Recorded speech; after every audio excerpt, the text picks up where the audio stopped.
कामिका एकादशी व्रत कथा। कुंती पुत्र धर्मराज युधिष्ठिर कहने लगे कि हे भगवान, आषाढ़ शुक्ला देव शयनी एकादशी तथा चातुर्मास व्रत महात्म मैंने भली प्रकार सुना। अब कृपा करके श्रावण कृष्ण एकादशी का क्या नाम है सो कहिए। श्री कृष्ण भगवान कहने लगे कि हे युधिष्ठिर, इस एकादशी की कथा को एक समय ब्रह्मा जी ने नारद जी से कहा था, वही मैं तुमसे कहता हूँ। नारद जी ने ब्रह्मा जी से पूछा था कि हे पितामह, श्रावण मास के कृष्ण पक्ष की एकादशी की कथा सुनने की मेरी इच्छा है। इसका क्या नाम है, क्या विधि है और उसका महत्व क्या है, सो कृपा करके कहिए। नारद जी के वचन सुनकर ब्रह्मा जी ने कहा कि हे नारद, लोगों के हित के लिए तुमने बहुत सुंदर प्रश्न किया है। श्रावण मास के कृष्ण पक्ष एकादशी का नाम कामिका है। उसके सुनने मात्र से वाजपेय का फल मिलता है। इस दिन शंख चक्र गदाधारी विष्णु भगवान का पूजन होता है, जिनका नाम श्रीधर, हरि, विष्णु, माधव और मधुसूदन है। उनकी पूजा करने से जो फल होता है सो सुनो। जो फल गंगा, काशी, नैमिषारण्य, पुरकर स्नान का नहीं होता, वही विष्णु भगवान के पूजन से मिलता है। जो फल सूर्य व चंद्र ग्रहण पर, कुरुक्षेत्र और काशी में स्नान करने से, समुद्र वन सहित पृथ्वी का दान करने से, सिंह राशि के बृहस्पति में, गोदावरी और गंडकी नदी में स्नान करने से भी प्राप्त नहीं होता, वह भगवान के पूजन से मिलता है। जो मनुष्य श्रावण में भगवान का पूजन करते हैं, उनसे देवता, गंधर्व और सूर्य आदि सब पूजित हो जाते हैं। अतः पापों से डरने वाले मनुष्य को कामिका एकादशी का व्रत और भगवान विष्णु का पूजन अवश्य करना चाहिए। पाप रूपी कीचड़ में फंसे हुए और संसार रूपी समुद्र में डूबे हुए मनुष्य को कामिका एकादशी का व्रत और विष्णु भगवान का पूजन अवश्य करना चाहिए। इससे बढ़कर पापों के नाश का कोई उपाय नहीं है। हे नारद, स्वयं भगवान ने यही कहा है कि कामिका व्रत से जीव कुयोनि को प्राप्त नहीं होता। जो मनुष्य इस एकादशी को भक्ति पूर्वक तुलसी दल भगवान को अर्पण करते हैं, वे इस संसार में पापों से दूर ही रहते हैं। श्री विष्णु भगवान रतन, मोती, माणी तथा आभूषण आदि से इतने प्रसन्न नहीं होते जितने तुलसी दल से। तुलसी दल पूजन का फल 4 भार चांदी और 1 भार स्वर्ण के दान के बराबर है। हे नारद, मैं स्वयं भगवान की अति प्रिय तुलसी को सदैव नमस्कार करता हूँ। तुलसी के वृक्ष को सींचने से मनुष्य की सब यातनाएं नष्ट हो जाती हैं। दर्शन मात्र से सब पाप नष्ट हो जाते हैं और स्पर्श से मनुष्य पवित्र हो जाता है। कामिका एकादशी की रात्रि को दीपदान तथा जागरण के फल का महात्म चित्रगुप्त भी नहीं कह सकते।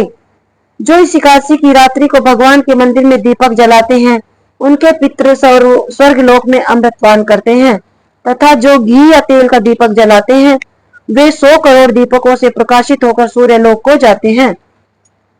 ब्रह्मा जी कहते हैं कि हे नारद, ब्रह्म हत्या तथा भ्रूण हत्या आदि पापों को नष्ट करने वाली इस कामिका एकादशी का व्रत मनुष्य को यत्न के साथ करना चाहिए। कामिका एकादशी के व्रत के महात्म को श्रद्धा से पढ़ने या सुनने वाला मनुष्य सब पापों से छूटकर विष्णु लोक को जाता है। बोली श्री हरि विष्णु भगवान की जय। बोली एकादशी माता की जय। एकादशी माता की आरती। ओम जय जगदीश हरे स्वामी, जय जगदीश हरे।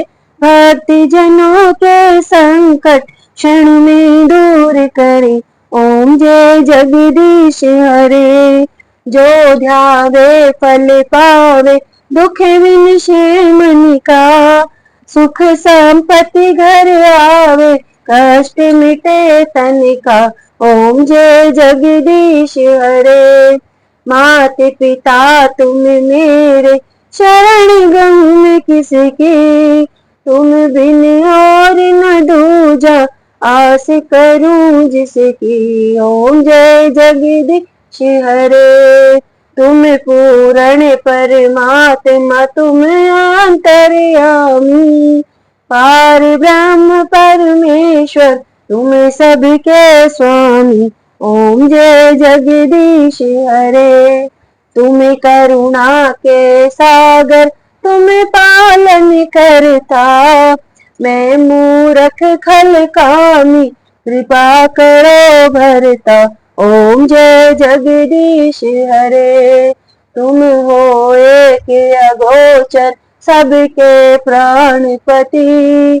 किस विध मिलूं दया में, तुमको मैं कुमति। ओम जय जगदीश हरे। दीन बंधु दुख हरता, तुम ठाकुर मेरे अपने हाथ उठाओ, द्वार प्रणाम तेरे, ओम जय जगदीश हरे।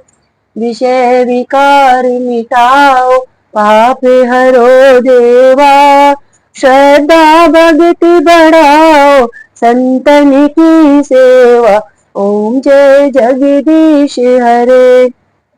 तन मन धन सब है तेरा, तेरा तुझको अर्पण क्या लागे मेरा, ओम जय जगदीश हरे। श्री श्याम सुंदर जी की आरती जो कोई जन गावे, कहत शिवानंद स्वामी सुख संपत्ति पावे, ओम जय जगदीश हरे।